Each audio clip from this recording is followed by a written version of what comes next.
दोस्तों, कल्पना कीजिए सुबह का वक्त, समंदर की हवा हल्की ठंडी और बंगाल की खाड़ी की लहरें चुपके से एक कहानी बता रही हैं।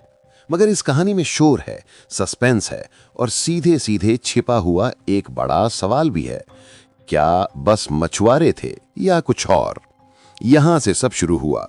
इंडियन कोस्ट गार्ड की पेट्रोलिंग, सतर्क निगाहें और अचानक सामने आए दो बड़े जहाज, बड़े रजिस्टर्ड वेसल्स। सिर्फ छोटे छोटे मछली पकड़ने वाले डोंगों जैसा नहीं, ऊपर 78 लोग, 41 क्रू मेंबर और बाकी चालक दल।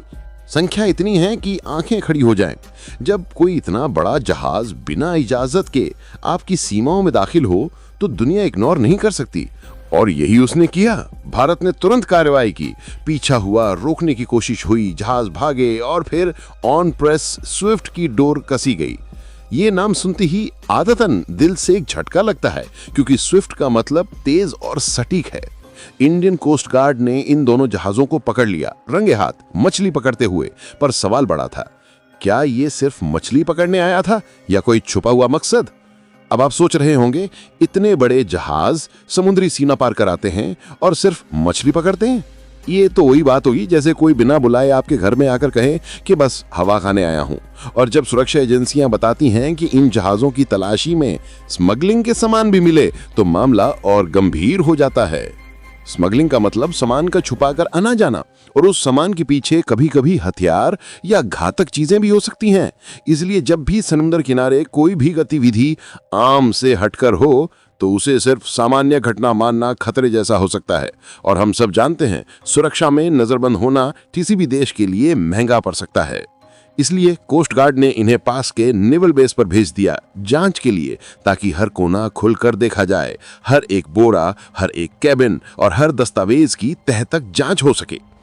अब थोड़ी गति बढ़ाते हैं। यहाँ पर एक गहरी वजह भी है कि क्यों ये मामला साधारण से ऊपर है। पिछले कुछ महीनों में बांग्लादेश पाकिस्तान के रिश्तों में वो बदलाव आया है जिससे भारत की चिंता बढ़ी है।